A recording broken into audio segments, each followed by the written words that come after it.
सास नंबरी बहू 10 नंबरी। पूरे घर में मालती देवी का हुक्म चलता था। अपनी बड़ी बहू को वो टीवी के रिमोट की तरह कंट्रोल करती थी। चलो देर हो रही है, 12 बजे से पहले लड़की वालों के यहाँ पहुँचना है। हाँ हाँ चलती हूँ। मैं तो भगवान से बस ये दुआ कर रही हूँ कि जिस तरह मेरी बड़ी बहू मेरी मुट्ठी में है, उसी तरह मेरी छोटी बहू भी मेरे इशारे पे नाचे। अरे भगवान, भला इस घर में किसकी हिम्मत है जो तुम्हारे खिलाफ जाने की हिमाकत करे। इस तरह मालती देवी अपने छोटे बेटे की भी शादी कर देती हैं। मालती की छोटी बहू फैशन डिजाइनर का कोर्स करके आई थी। उसका सपना था कि शादी के बाद वो अपना खुद का बुटीक खोले। एक दिन, क्या बात है छोटी, तू तो एक से बढ़कर एक डिजाइन बना लेती है। इसमें कौन सी बड़ी बात है दीदी, आप चाहे तो मैं आपको भी सिखा सकती हूँ। हाँ, फिर हम दोनों मिलकर एक बुटीक खोल लेंगे। लेकिन दीदी, उसके लिए तो बहुत पैसे लगेंगे। हाँ तो क्या हुआ, पैसे माँ जी से ले लेंगे। हाँ हाँ, मेरे पास तो पैसों का पेड़ है ना, तोड़ के तुम दोनों को दे दूंगी। मेरी एक बात अच्छी तरह समझ लो, मैं तुम दोनों को एक ढेला भी नहीं देने वाली, बड़ी आई बुटीक खोलने वाली। ये आप क्या कह रही हैं माँ जी? आप हमारी मदद नहीं करेंगी तो कौन करेगा?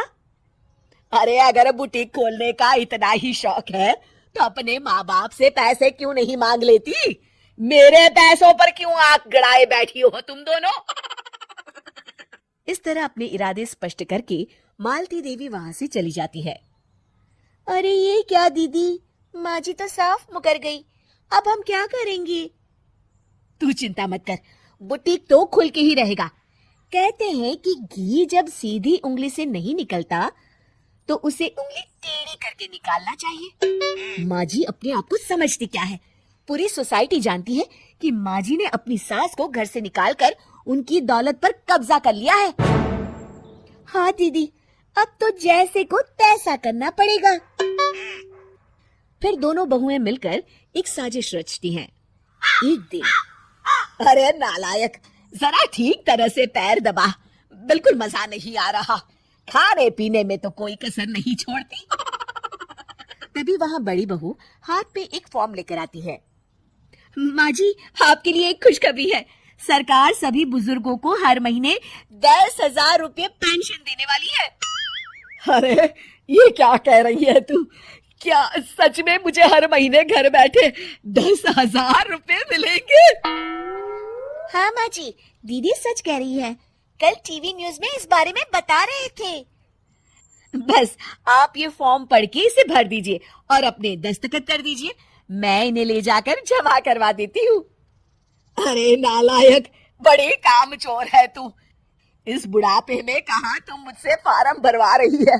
खुद ही भर ले, मैं दस्तखत कर देती हूँ। ठीक है माँ जी। फिर बड़ी बहू बड़ी चालाकी से फॉर्म के पन्नों के बीच प्रॉपर्टी के पेपर छिपा कर रख देती है और उन पर मालती देवी के दस्तखत करवा लेती है। कुछ दिनों के बाद मालती देवी अपने पति के साथ 2 दिनों के लिए अपने एक रिश्तेदार के यहाँ जाती है। दूसरी तरफ दोनों बहुएं पूरे घर पर अपना कब्जा कर लेती हैं। मालती देवी जब अपने रिश्तेदार के यहाँ से लौटती हैं, तब अपने कमरे में ताला लगा देख आग बबूला हो जाती है। अरे नालायको, मेरे कमरे में इतना बड़ा ताला किसने लगाया है?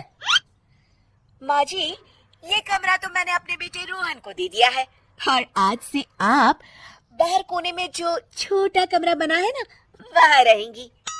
अच्छा, मैं उस सड़ेले कमरे में रहूंगी है? तेरी ये कहने की हिम्मत भी कैसे हुई? और मेरी इजाजत के बिना मेरा कमरा देने वाली तू होती कौन है? लगता है तू भूल गई, इस घर की मालकिन मैं हूँ। तभी वहाँ छोटी बहू आती है। अरे माँ जी, आप इस घर की मालकिन नहीं हैं।